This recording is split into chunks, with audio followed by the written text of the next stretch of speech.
우리나라 사법에 대한 다양한 이야기 논리적으로 해보겠습니다.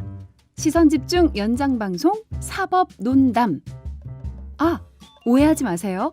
사법농단 아니고 사법논담이에요. 네, 사법논담을 꾸며주시는 두 분의 변호사 모셨습니다. 박준 변호사 모셨고요. 어서 네, 오세요. 안녕하세요. 박준입니다. 천하람 변호사 모셨습니다. 어서 오세요. 예, 전남 순천의 천하람입니다. 네, 자 오늘도 참 이야기거리가 참 줄을 서 있는데 하나하나 한번 좀 풀어봅시다. 경찰이 어제 서울시청 압수수색에 들어갔습니다. 네. 오세훈 서울시장이 보궐선거 과정에서 TV토론에서 했던 발언이 공직선거법상 허위사실 공표에 해당이 되느냐 마느냐 이걸 가리기 위한 압수수색인데 어떻게 봐야 됩니까? 일단 파이시티 사건 뭐 좀 알려진 바에 따라 뭐 특혜 사건이고, 근데 그 토론회에서 했던 말들이거든요. 그리고 그 얘기 잘 들어보면 제 기억엔 그렇습니다라고 이렇게 표현을 해요. 이재명 지사 사건이랑 유사합니다. 토론회에서 허위 사실 또 시간이 촉박할 때 뭐 이런 대법원 판례가 좀 또 생각이 나는데 이게 있으면서도 압수에 갔다는 건 현직 시장인데도 압수에 갔다는 거는 또 법원의 영장은 나왔다라는 거거든요. 조금 이해는 안 되면서도 뭔가 다른 게 있나 이런 좀 의심도 들기도 하고. 다른 거? 에이, 근데 그러니까 아니, 다른 거라는 거는 뭐 근데 이것만 봤을 때는 이거를 수사를 하는 게 타당한 거는 조금 저는 조금 의구심은 조금 듭니다. 아유, 그 점에서는 저도 뭐 박지훈 변호사님과 200% 동감하고요. 아니, 정치적 그거는 저는 아닌데. 아, 저도 그래요. 저도 제가 말하는 법률적으로 건 봤을 때. 이재명 지사 판결 때문에 그러는 거거든요. 대법원 판결이 지금 그런 거는 사실 문제 없다고 지금 판결이 났으면 그 판결대로 앞으로 다 나가야 되는데 유사해요 사실 사건상으로는. 네. 그러고 뭐 적극적으로 뭐 어떻게 막 내가 어때 그때 뭘 했고 이게 아니고 들어보면 난 관계 없는 걸로 기억하고 있습니다. 이렇게 아주 애매하게 대답을 하거든요. 그러면 오세훈 시장 쪽에서 이거 과잉 수사 아니냐 이렇게 그 항변하고 있는데 그 항변에 상당한 설득력이 있다는 말씀이십니까? 저는 그래서 저는 내용을 잘 모르니까 그 부분만 봤을 때는 맞는데 법원의 영장이 났다라는 부분은 저는 조금 달리 볼 수도 있지 않을까. 그래서 제가 내가 모르는 우리가 언론에 보도되지 않는 뭔가 다른 거라는 게 뭐 다른 사건이 아니고 더 어떤 뭐 구체적인 부분이 있나. 그래서 그 부분을 좀 저는 봐야 될 거라고 생각이 듭니다. 근데 저는 그러기가 어렵다고 생각하는 게 이게 우리가 뭐 박준 변호사님 잘 아시겠지만 압수수색 영장에는 범죄 혐의 뭐 간략한 범죄 혐의가 뭐고 그러니까. 압수수색 대상물이 뭐다라는 게 이제 같이 쓰여지잖아요. 근데 사실 이 사건 파이시티 관련해 가지고는 토론회에서 얘기한 거 말고는 특별한 쟁점이 될 게 없었거든요. 뭐 그러니까 지금 박준 변호사의 말이 성립이 되려면 별건 압색이 있었어야 된다 이런 얘기가 되는 건데 제가 뭐 그 그게 얘기는 가능하지 알수 않나? 없- 근데 그거는 사실 불가능할 것 같고 그러니까 이거랑 연관돼서 뭐가 있진 않아요. 예컨대 오세훈 시장이 선거 과정에서 뭐 여러 가지 고소 고발이 있었죠. 뭐 그 생태탕 관련해서도 있었고 뭐 이런 과정이 있었겠지만 그런 것과 이 파이시티는 사실 연관관계는 없거든요. 그러다 보니까 이게 별건이다라고 얘기하기도 좀 어렵고 방금 박준 변호사님 말씀하신 게 저도 되게 맞는 게 그 이재명 지사 판결에서 대법원 전원 합의체가 토론회에서는 즉문즉답이니까 이걸 문제 삼는 거는 가능하면 안 해야 된다. 또 이 후보자 발언을 검증하는 거는 정치권과 유권자들의 몫이다. 이런 식으로까지 얘기를 했어요. 근데 이때 이제 오세훈 시장 그 토론회 때 발언을 살펴보면 이 재임 기간과는 별 상관없었던 걸로 기억한다. 기억합니다. 그렇게 네. 뭐 제가 인허가를 관여하지 않았던 걸로 알고 있다, 기억한다. 한번 확인해 보시라 이렇게까지 얘기를 했거든요. 그렇다고 하면 저는 이게 뭐 도대체 왜 압수수색했는지 잘 이해가 안 되는 게 있는데 뭐 모르겠습니다. 그러고 서울시에서도 이제 그 해명을 내놨는데 이 인허가권이 서울시에 있는 건 아니다. 물론 서울시가 도시계획 뭐 이런 좀 큰 틀에 이런 걸 하지만 허가를 실제 내준 거는 서초구청인가요? 구청. 예, 구청에서 한 건데 이 부분은 경찰에서 자기들한테 사실 조회나 뭐 자료 요청만 해도 충분히 소명을 할 수 있는 건데 아니 이걸 왜 압수수색까지 하냐? 야당에 뭐 이런 얘기까지 안 했지만 좀 저희가 보기에는 아니 오세훈 맨날 수틀리면 오세훈 출동한다 이런 얘기 맨날 하잖아요. 막판에 뭐 오세훈 시장이 대선 후보로 합류하는 거 아니냐 이런 얘기들이 있는 마당에서 몇 안 되는 국민의힘 소속 뭐 광역단체장에 대한 좀 과한 수사 아닌가 이렇게 저희는 좀 보고 있습니다. 저는 뭐 정치적인 수사라고 보기는 좀 어렵지 않나 싶어요. 좀 과한 수사라며. 아니 제가 말한 거 판례에 비추어서 범죄가 좀 되기 어려운데 굳이 해야 되나 이 말씀을 드린 잠깐만요. 지금 여기서 그럼 박정희 변호사 중요한 지금 점을 제기를 한 건데 대법원에서 이재명 지사에 대해서 그런 판결이 나왔으면 거고. 그렇죠. 그러면 TV 토론에서의 발언은 전부 다 사법 처리 대상에서 면해진다라고 하는 일반적 해석으로 그게 연결이 돼야 되는 겁니까? 아 그건 아닙니다. 그렇잖아요. 그러니까 그거는 그걸 적극적으로 거짓말하면 안 돼. 적극적으로 이제 하는 게 아니고. 그러니까 적극적으로 거짓말 했는지 안 했는지는 수사를 해봐야 아는 거잖아요. 아니 근데 수사를 해버릴 게 뭐냐면 그 발언을 먼저 봐야 돼요. 발언은 어차피 녹화돼서 있는 거니까. 다 있는 거잖아요. 그게 발언을 뭐 기준으로 시작을 해야 되는 거거든요. 발언에서 예를 들어서 내가 그 파이 근처도 안 가고 뭐 나는 파이 먹어본 적도 없습니다. 뭐 이런 구체적인 식이면은, 뭐가 예. 나왔으면 사실은 이게 수사가 성립될 여지가 있는데 그 발언만 보더라도 크게 문제들 그러니까 대법원 우리 판결에 따르면 네. 그런 생각이 드는데 또 한편으로는 뭐 그렇다고 이게 정치고 지금 말한 것처럼 대권 주자 뭐 이런 얘기를 하셨는데 그건 좀 나간 좀 해석 아닌가. 경찰이 뭐 그런 것까지 생각해서 하지는 않거든요.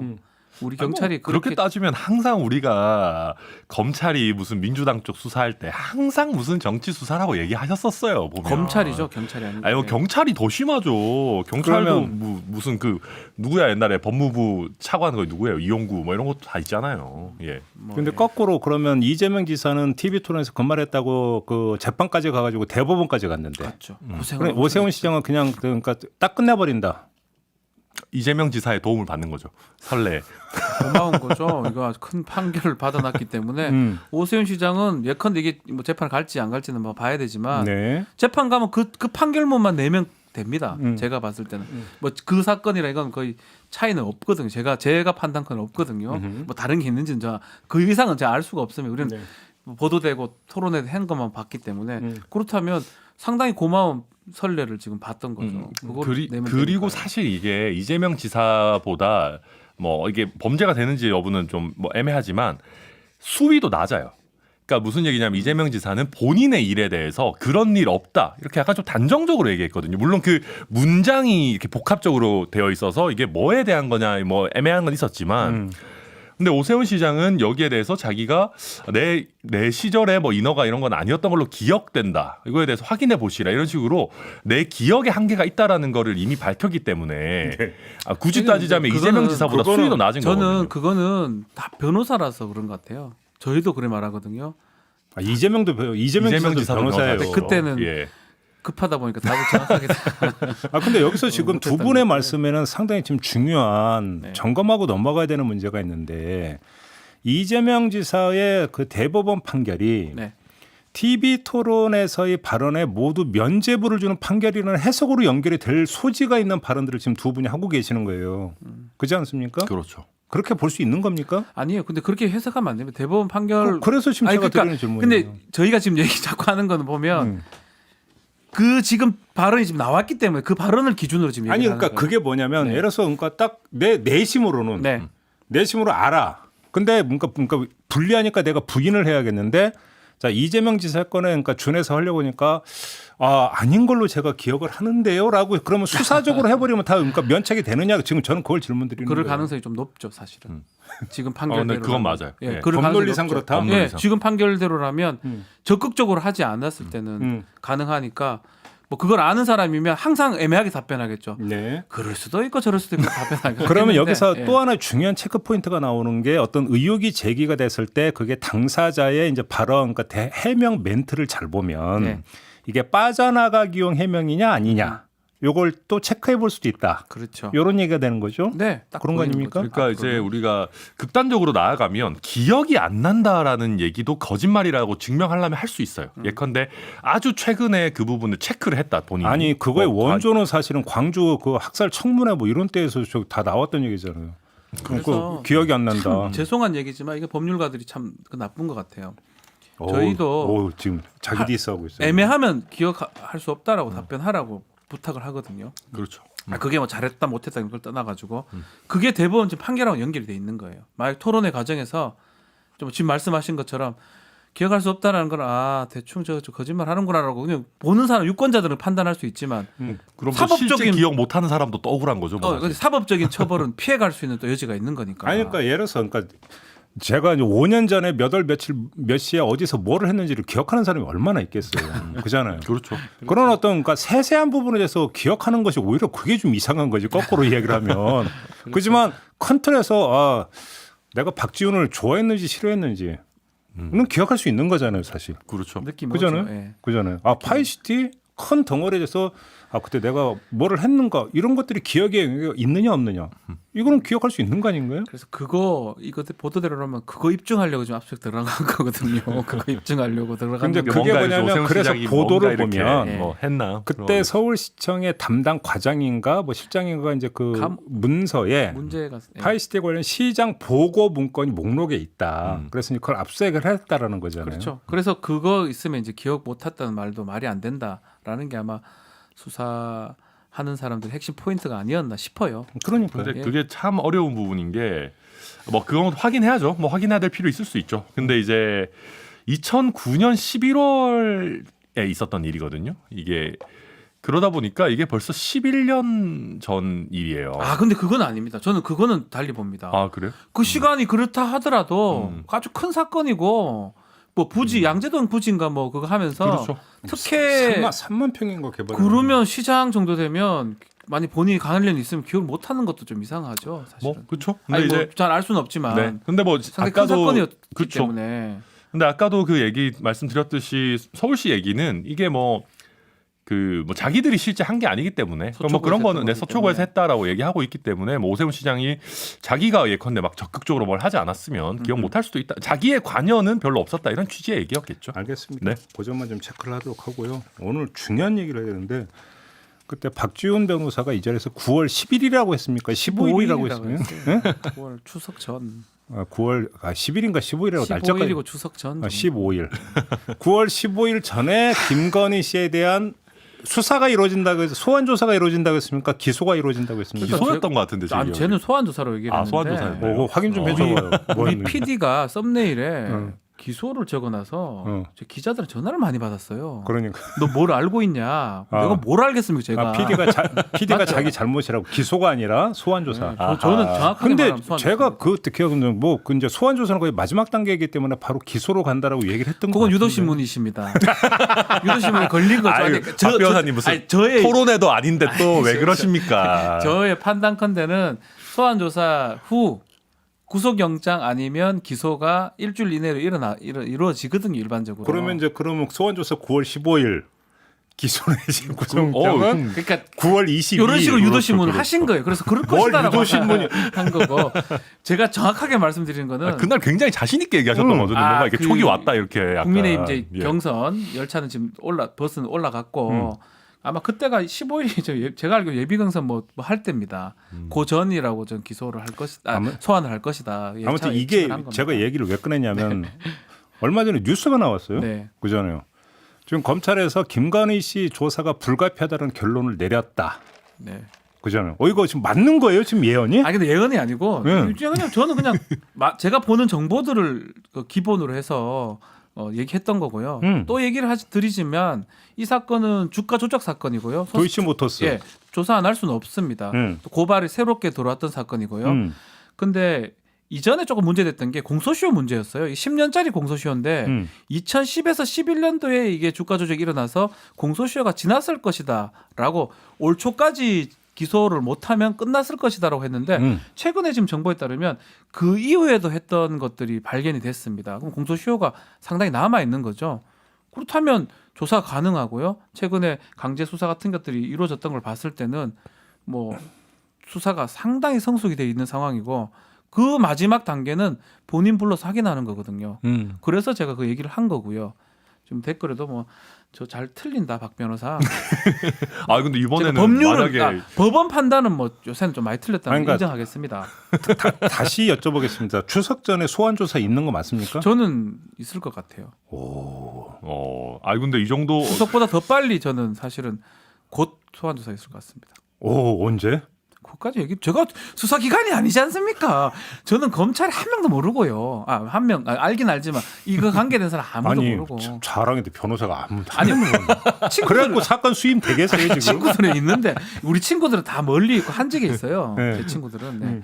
그리고 또 사건에 관계 있으면 제가 만나면 안 되겠죠. 네. 근데 그 박 변호사님 근데 겸손하게 얘기하시지만 사실 우리가 그때 그 얘기할 때만 해도 소환 조사 할지 여부가 굉장히 불분명했어요. 네, 그래서 이거는 맞추시면 우리 진짜 뭐라도 하나 해야 되겠다. 근데 이제 참고로 검찰 브리핑이 아니라 네. 언론의 그냥 보도일 뿐이다. 다 보도죠. 예. 네. 근데 예. 아무튼 그 가능성이 높다고 지금 보시는 거잖아요. 전 다음 주 같은데요. 얘기 더 이상 하면 안 되는데. 다음 주라고 했어. 다음 주. 또 얘기하면 안 되는데. 다음 주. 아니 그냥 이건 근데- 뉴스 아니, 신문 근데 아니에요? 문제는 이게 공개 조사를 할지 안 할지는 몰라요. 그거는 본인이 원하면 지금 그 비공개로 할 수 그렇죠. 있겠죠. 네, 들어가고 나가고 저는 이런 비공개로 거는. 할 것 같거든요. 조사를 했다 하더라도 우리가 알 수 없는 상황이 될 겁니다. 음. 저는 그렇게 봅니다. 곧 하더라도 우리가 알 수 없게 진행될 가능성도 있다라는 거죠. 근데 저는 에이, 요새 검찰이 아무리 그런 거 그 강화하고 한다고 해도 그러니까 김건희 씨 정도 왔다 가면은 그럼. 어떻게는 소문 나요. 아니, 포토라인 안 서도. 포토라인은 예. 본인이 거부하면 안 설 수 있으니까 아니, 그건 충분히 그렇죠. 제 예상이니까 뭐 너무 근데- 안 주셔도 돼요. 근데 아무튼 중요한 건 지금 다음 주라고 했으니까 그렇죠. 그것이 지금 김건희 씨 계란 얘기를 하는 개인에게 것 같아요. 미치는 영향이 아니라 그 정치적 파급력이 어마어마하게 큰 거 아니에요. 왜 그게. 그래서 빨리 한다는 거. 제가 왜 계속 이런 얘기를 하냐면 네. 지금 벌써 이제 대선 열차가 저긴 자꾸 버스죠. 열차가 아니죠. 음. 버스가 출발했는데 시간이 끌면 끌수록 더 혼란해집니다. 수사 못 합니다. 그렇다고 대선 뒤로 미룰 수도 없고. 예, 제가 그냥 대입시키면 돼요. 제가 검사라고 생각하면 네. 시간이 흐르면 흐를수록 부를 요건이 더 어려워지거든요. 음. 그럼 최대한 빨리 불러서 뭐 불기소를 하든 기소를 하든 최대한 빨리 결정을 하는 게 맞아요. 그렇다면 최대한 빨리 부르고 그 시점은 저는 뭐 다음 주나 빨리 지금 전화를 돌리지 않을까. 그러면 생각합니다. 자 우리가 이제 통상적으로는 그 중요 인물을 소환 조사한다라고 하는 것은 거의 이제 마지막 수순. 그것도 마지막이죠. 수사의 마지막 수순. 마지막입니다. 예. 요번도 그렇게 이해를 해도 된다는 그거죠. 지금 거죠. 끝났어요. 제가 봤을 때. 그래서 일주일 뒤에 뭐 구속영장 청구든 뭐든 나온다. 그거는 이제 요 썸네일 또 쓰면 큰일 나는데 그냥 일반적 수사에서 왜 저희 편집권에 대해서 이렇게 말해요? 편집하셔도 좋은데 또 기자들은 전화를 자꾸 받아서 네가 뭘 아느냐. 저 몰라요. 제가 저 수사관 아니고 저 변호사거든요. 근데 일반적으로는 그 핵심 인사를 조사한 다음에 뭐 만약에 조사 끝나면 구속영장을 청구하든 아니면 기소를 합니다. 그래. 예. 뭐 우리 불구속을 한다면 천하람 변호사 제가 어떻게 알고 전망하세요? 뭐 저도 이게 결국 가능성은 보통 이런 주요 인물을 특히 유명한 사람을 부르는 거는 시작 또는 끝이에요. 실제로 박 변호사님 말씀이 그렇죠, 맞아요. 그렇죠. 뭔가 시작 또는 끝인데 제가 봤을 때는 여기서 뭔가 새로운 사실관계가 발견이 돼서 처음에 변명할 기회를 주는 것 같아 보이진 않아요. 제가 봐도. 그러면 박 변호사님 예상대로 수사의 마무리 단계일 가능성이 훨씬 높고 그렇다고 한다면은 뭐 기소가 되든 불기소가 되든 뭔가 결정이 날 수도 있겠죠. 방금 말씀하신 것처럼 검찰도 이게 시간을 끌면 끌수록 더 부담스러울 거거든요. 자 여기서 그럴 우리가 가능성이 한번 있다고. 추정을 해볼게요. 지금 이 도이치모터스 사건에 그러니까 김건희 씨의 어머니 네. 최모 씨도 등장을 하잖아요. 그죠? 네. 최 씨도. 근데 최 씨는 지금 구속 상태 있지 않습니까? 네. 그러면 김건희 씨를 만약에 정말로 소환 조사를 한다면 그 전 단계에서 최 씨를 지금 불렀을 가능성이 있다고 봐야 되죠. 저는 또 얘기도 하면 그 얘기도 마찬가지지만 불렀다면 그 역시 비공개가 됐기는 아니, 쉽지는 그 않아요. 바로 제가- 불렀을 겁니다. 불렀다라 그러니까 그래서 한번 그 당연히 비공개겠죠. 네네. 구속 그러니까 상태에 불렀을 있으니까. 겁니다. 아니면 뭐 사실 구치소로 가서 검사가 조사를 할 구치소 수도 갈 있죠. 수도 있죠. 충분히 갈 수 있죠. 저는 뭐 자, 그것도 그럼 여기서 봅니다. 중요한 포인트가 하나가 나오는 게 네. 만약에 여기서 최 씨가 반발할 거리가 조금이라도 있었으면 오히려 최 씨 측에서 이거를 공개했을 가능성도 있잖아요. 수사 진행에 대해서. 만약 그렇다면 네. 만약 그렇다면. 예. 근데 지금 아무 이야기가 없잖아요. 그러니까 물론 그랬기 때문에 최 씨에 대해서 정말 조사가 있었는지 없었는지를 일단 지금 가늠할 수 없다는 부분이 하나가 있지만 네. 만약에 했다면 왜 가만히 있을까도 사실은 중요한 포인트 아닙니까? 저 지금 정확하게 지적은 저는 했다고 보거든요. 만약 뭐 안 했, 이것도 예측인데 근데 사실은 왜 했다고 보냐면 연결고리인 거예요.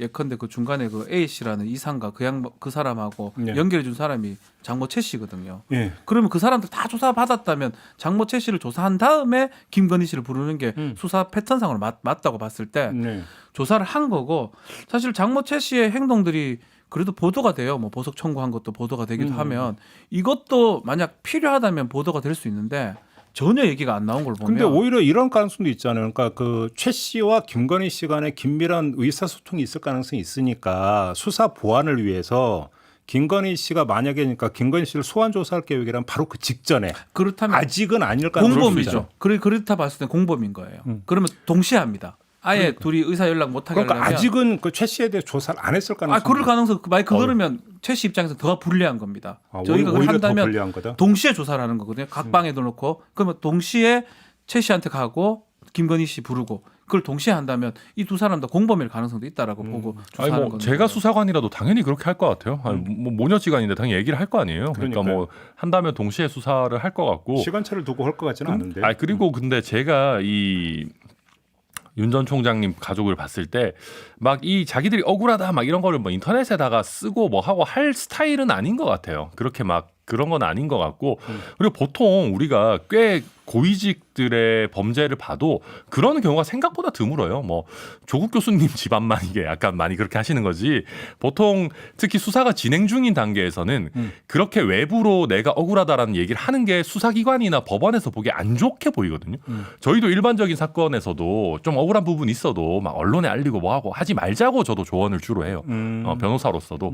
그렇기 때문에 뭐 자기들이 좀 침묵하고 있다라고 해서 구린 게 있으니까 침묵하고 있는 거지. 이거는 좀 너무 보통의 경우에는 좀 비약이다. 그렇게 알겠습니다. 봅니다.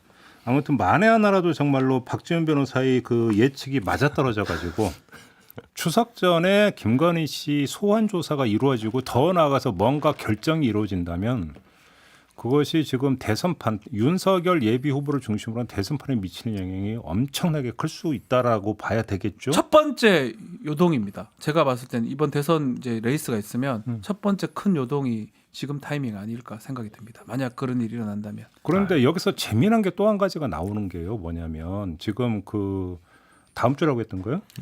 자꾸 그러지 마십시오. 아니, 왜냐면 그거는 참 제가 부담스럽습니다. 박준 변호사의 다음 주라고 하니까 갑자기 퍼뜩 떠오르는 게 오늘이 9월 1일이죠.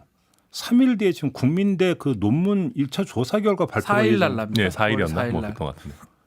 그리고 나서 만약에 바로 그게 이루어진다면 연타가 돼버리는 거잖아요. 그죠? 아니 뭐 아직 우리가 결론을 예단할 수는 예단할 없지만 수는 없지만. 둘 다 안 좋은 결과가 나온다라고 하면 만약 그러니까 그 소환 조사 자체가 그것이 그렇죠. 그잖아요. 네. 근데 어차피 지금 이거는 뭐냐면 아직 확인될 수 없는 박준 변호사의 예측을 근거로 제가 뭘 알겠습니까? 제가 뭐 하기 여기서 때문에 뭐, 여기서 제가 네. 끊도록 이 하겠습니다. 정도만 얘기 좀 제 해주십시오. 파트너인 박준 변호사의 안위를 위해서. 네. 뭘 오늘도 알겠습니까? 기자분들 전화 많이 받으시겠는데요. 이 썸네일 잘 주셔서 제목을 잘 달아주셔야 되는데 이걸 제목을 1주 후에 기소, 다음 뭐 주. 소환 이래 되면 이제 전화 또 옵니다. 그래서 아니 아는 거 없다고 하니까 기자가 뭐라고 하고 끊던 거예요? 한심스러워하더라고요. 자신만만하게. 아니, 심지어 저한테도 전화 왔었다니까요. 네. 박지원 변호사님 뭐 알고 하는 얘기냐고. 오는 그래서 그럴 리가 없다. 또 이걸 갖고 또 어떤 또 이게 또 영상이라 그러나요? 그러면서 또 해석도 있더라고요. 저 사람이 뭐라고 얘기하는데 뭐가 있어서 얘기한다고 하는 사람도 있고 뭔지 아무것도 모르면서 한다는 사람도 있고 그래서 기자들이 전화를 온 것 같습니다. 자부심을 가지세요. 그만큼 기자들이 지금 이 그 사법 논담을 예의주시하고 진짜 많이 들어요. 애청하고 맞습니다. 있다는 거잖아요. 지금 자부심을 느끼셔도 된다니까. 윤석열 후보 측에서 보고 계실까봐 조금 부담스럽긴 합니다. 거의 100% 보고 계실 것 같은데 썸네일만 봐도 안 볼 수가 없죠. 내가 윤석열 후보라도 무조건 보겠습니다, 진짜. 근데 워낙 많아갖고 그렇죠. 여기저기서 많이 보도를 해가지고 이 정도로 가름하고 다음 주를 기대해 보죠. 네. 다음으로 넘어가겠습니다. 이재명 경기지사 무료 변론 의혹에 대해서 어떻게 지켜보고 계십니까? 천나람 변호사는 어떻게 지금 사안의 성격을 어떻게 규정하십니까? 이거는 저는 되게 이재명 지사가 해명이 신통찮다라고 저는 생각해요. 그러니까 무슨 얘기냐면 결국 이낙연 후보 쪽에서 이거에 대해서 맹공을 퍼붓고 있잖아요. 그 30명에 대해서 돈을 얼마를 줬는지 뭐 명확하게 밝혀라라고 얘기를 하는데 그거에 대해서 명확하게 밝히지도 못하고 뭐 사생활이다. 무슨 사생활이에요, 그게. 그리고 그러고 나서 무슨 뭐 그 우리 송두환 그 인권위원장 후보자인가요? 거기서 얘기 나오는 것도 민변의 관행이다. 뭐 그런 식의 얘기인데 이 얘기가 둘 다 저는 말이 안 된다고 생각하는 게 민주당 패널 분들은 무슨 노무현 전 대통령의 그 시국 사건 이런 것까지 끌고 와가지고 시국 사건에서는 민변이 연명하는 게 관행이다라고 얘기하시는데 아니 이재명 지사가 개인이 혼자 토론회 때 말실수 조금 해가지고 말실수인지 뭐 아닌지 거짓말인지 모르겠습니다만 여튼 대법원까지 가서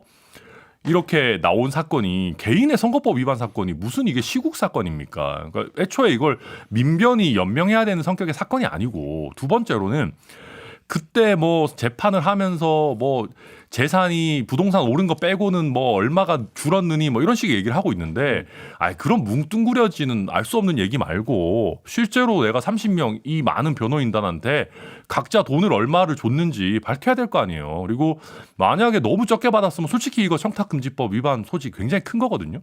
그리고 마지막으로 이분들 중에 일부가 무슨 경기도에서 또 사건 수임했다 이런 얘기 나오는데 저는 이거는 이재명 지사께서 사생활이다. 뭐 이낙연 지사 쪽이 너무 뭐 선을 넘은 마타도를 하고 있다. 이렇게 뭉갤 일은 아니라고 생각합니다. 일단은 참 좀 안타까운 게 있어요. 전 얼마 할까요?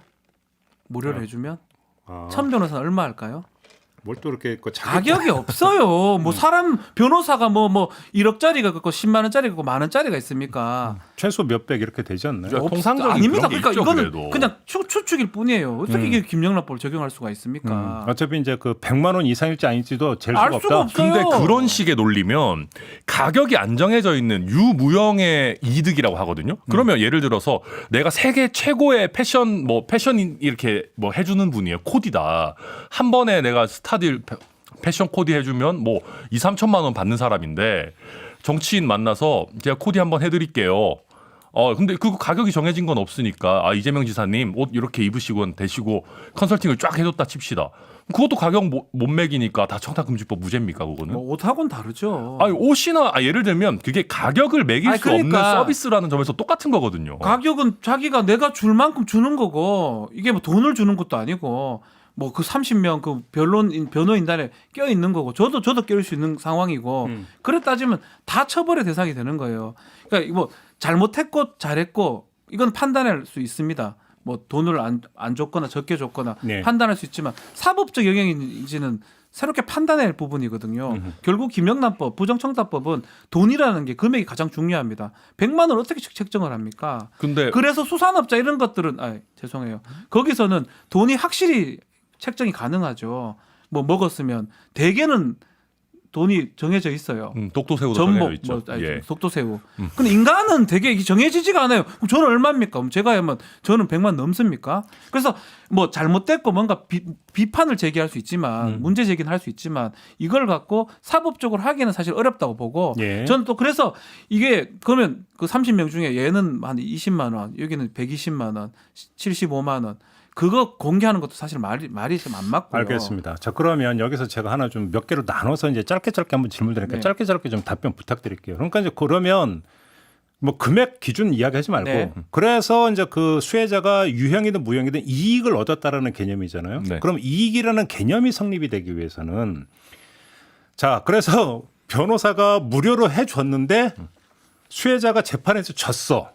그러면 이익이 됩니까 안 됩니까? 이익이 되죠. 왜냐하면 그래도? 저희가 변호사의 그러니까 변호사의 일의 성격이 뭐냐면 뭐 이렇게 말하면 저도 돈 받는 거를 정당하는 것 같지만 실제로 저희가 수단 채무라고 하거든요. 그러니까 이제 두 가지가 있어요. 결과 채무와 수단 채무가 있는데 네. 결과 채무는 말 그대로 집을 지어주는 것 같이 결과가 나와야지 되는 거고 수단 채무는 변호사의 변호나 의사의 진료 같이 네. 우리가 예를 들면 의사가 수술했는데 좀 잘 안 됐다 그래서 돈을 내지 마라 이럴 수는 없잖아요. 예. 그러니까 그런 식으로 그 과정을 하기만 해도 이제 채무가 발생하는 그런 거라고 봐야죠. 결과 상관없이. 예, 원래 그렇습니다. 그러니까 이거를 뭐 김영란법이 이제 좀 정착을 하려 그럽니다. 근데 모든 걸 금전화, 특히 저 변호 업무는 참 애매해요. 사람이 하는 거고 몰라요. 그 대법관 헌법재판관 출신이었나요? 그럼 또 더 비싼가? 일반적으로 그럴 수는 있겠죠. 그렇지만 선의의 마음으로 할 수도 있고 그 사람의 재판 결과에 어느 정도 영향을 미칠지 알 수는 없습니다, 사실은. 네.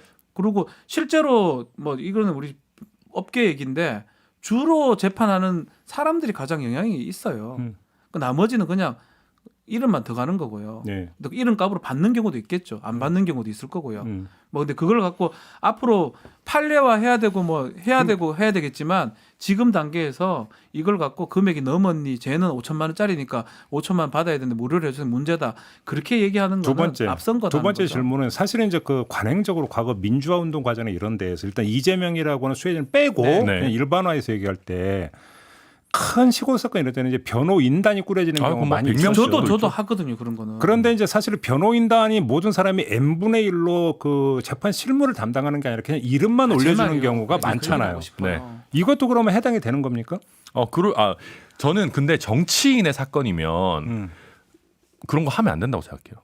그러니까 시국 사건이면 괜찮아요. 예를 네. 들어 시국 사건이다. 물론 시국 아니, 사건의 정의가 무슨 말씀인지 그렇지만, 알겠는데 예, 예. 그 전에 다시 말해서 이 변호인이 뭔가 이익을 제공해 줬다라고 했을 때 기준만 이름만 빌려주고 아무 일을 안 했는 것도 적극적인 제공 행위로 볼 수 있느냐? 저는 그럼요. 그걸 아니 그게 여쭤보는 사실은 도장값이라는 개념인 거잖아요. 그 도장값? 무슨 얘기냐면 우리가 김앤장이든 대형 로펌에서도 대법관 출신, 헌법재판관 출신들 실무적으로 일 안 합니다. 솔직히 누가 일을 하겠습니까? 뭐 가서 그 뭐 하시는 경우도 있지만 대부분 회의 가끔 들어오셔가지고 예. 지혜의 말씀 같은 그 알아듣기 어려운 그 막 그 뜬구름 잡는 말씀 같은 거 예. 한마디 하시고 가시고 뭐 이러시거든요. 예.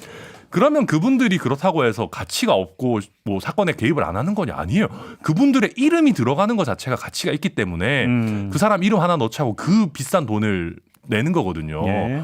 근데 이게 제가 말씀드렸죠. 예를 들어서 이재명 지사가 성남시 안에 있는 뭐 노동조합을 돕겠다. 이거 뭐 뭔가 사회적 약자를 돕기 위해서 이런 데다가 이름을 넣어달라. 누가 그거에 대해서 뭐라 그러겠습니까? 근데 내 개인 사건인데 근데 그런 뭐 예컨대 예를 들어서 뭐 윤석열 전 총장이 자기 개인적인 사건에 막 그 보수 진영 쪽 유수의 변호사들이 막 쫙쫙 달라붙어가지고 이름 쫙쫙 넣고 했다 그러면 똑같이 현직일 때 그랬다 그러면 똑같이 청탁금지법 위반 문제 제기했을 거예요. 자, 그거를 사람마다 구별할 수도 없고 사건마다 구별할 수도 없고 또 사람마다 객관적일 수 없습니다.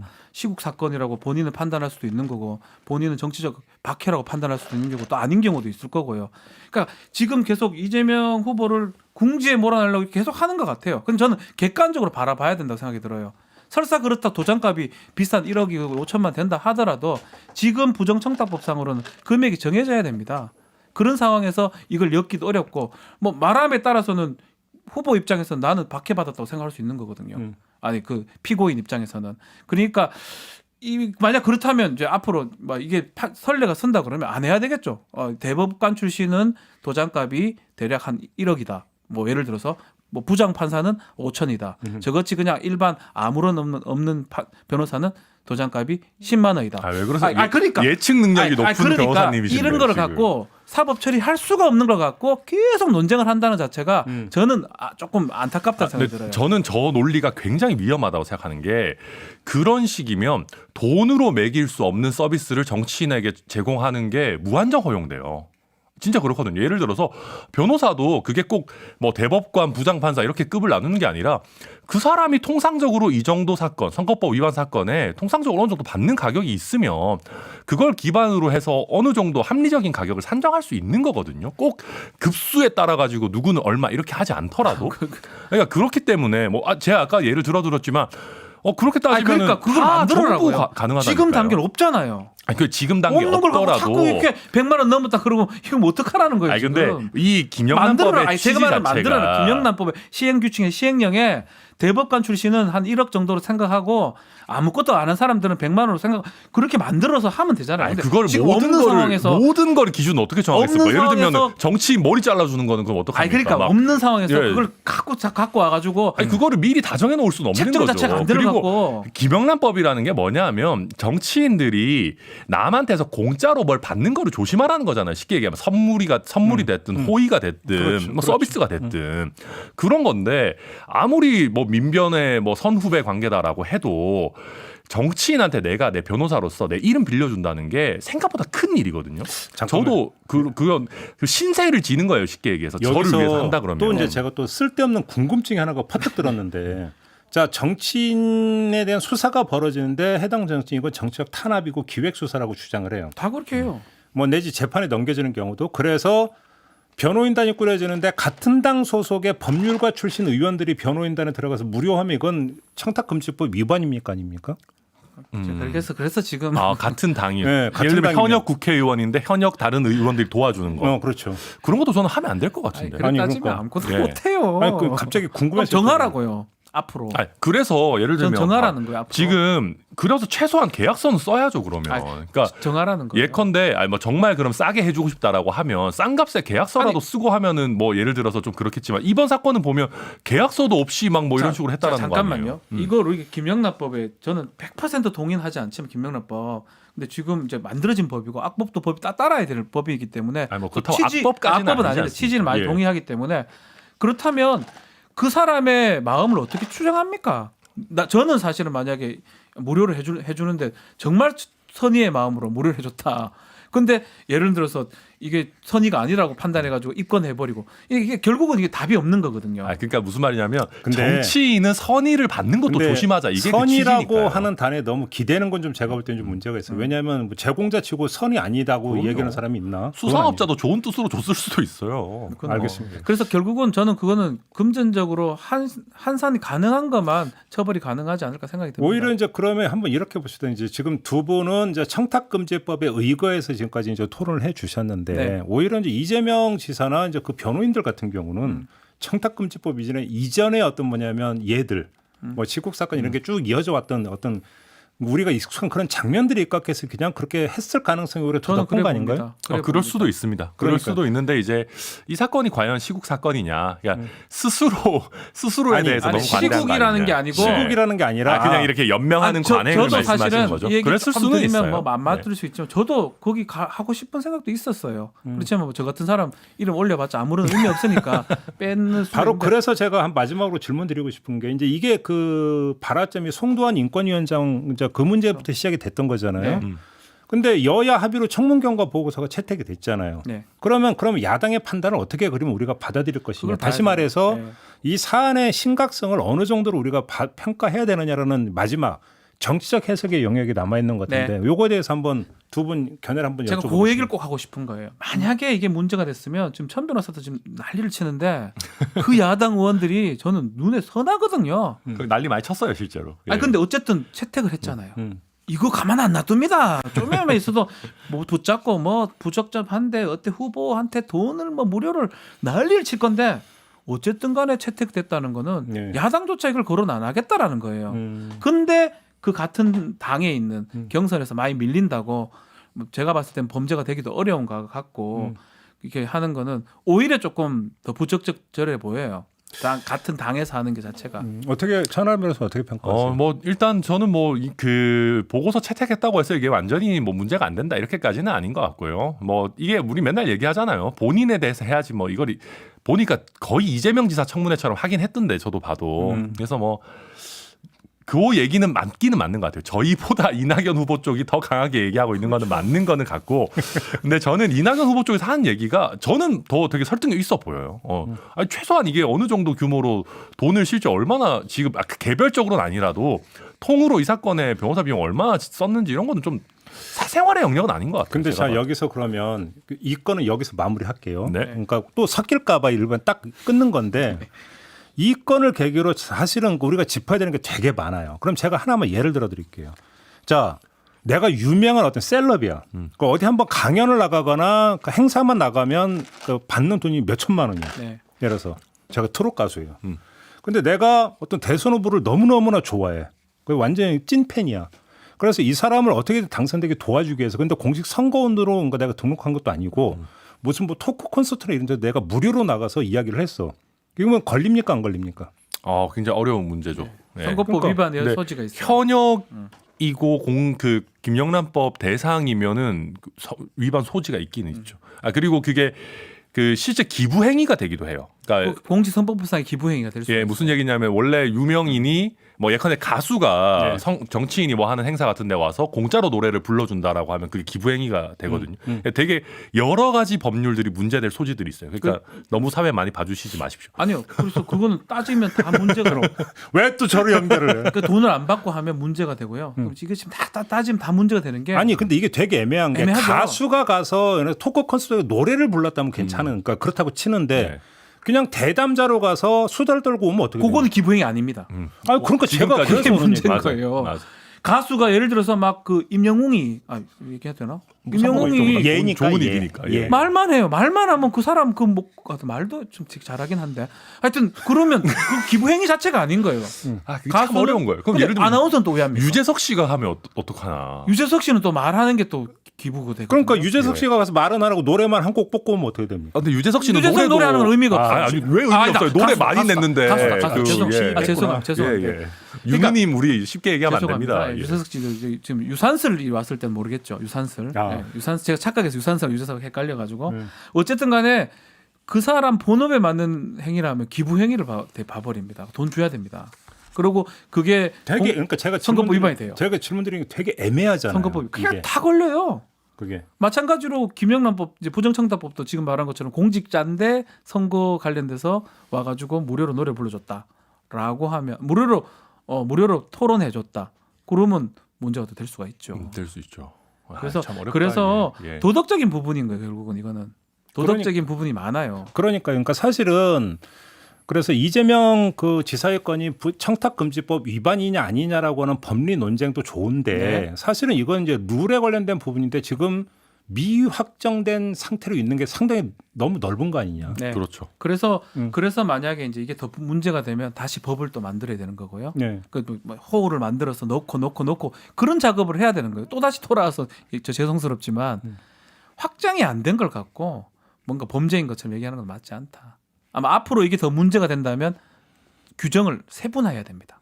문제가 안 된다면 모르겠지만요. 알겠습니다. 이렇게 좀 마무리를 좀 하죠. 혹시 못다한 말씀 있으십니까? 아니 그래서 뭐 저는 이게 너무 과잉이 아닌가 싶어요.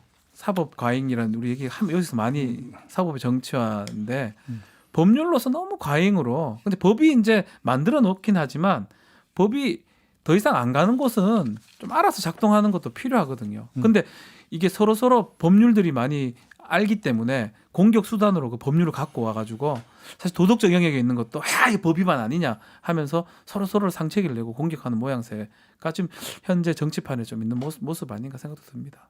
우리 천하람 변호사는 네, 뭐 우리 정치권이 근데 좀 조심하긴 해야죠. 여러 가지로 이게 법이라는 게 선례가 쌓이고 뭐하고 하면서 경고적인 기능을 하는 거는 맞는데, 근데 방금 저도 박 변호사님 말씀대로 정치가 모든 거를 다 고소고발로 해결하려고 하는 그런 거는 국민들이 보기에도 안 좋죠. 안 좋고 국회 자체도 스스로의 권위를 어떻게 보면 되게 실추시키는 거죠. 그렇다 보니까 좀 정치적인 타협의 영역으로 풀 수 있는 거는 풀고 그런 것들이 나와줘야 되는데 네. 갈수록 어려워지는 것 같아서 저도 참 씁쓸합니다. 알겠습니다. 자 오늘 사법논담은 이렇게 마무리하고 다음 주를 기대해 보도록.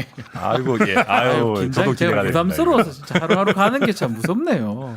자 하고 마무리를 하도록 하겠습니다. 천하람 변호사, 박지훈 변호사 수고하셨고요. 저도 함께 물러가고 내일 아침에 다시 인사드리겠습니다. 고맙습니다. 감사합니다. 수고하셨습니다.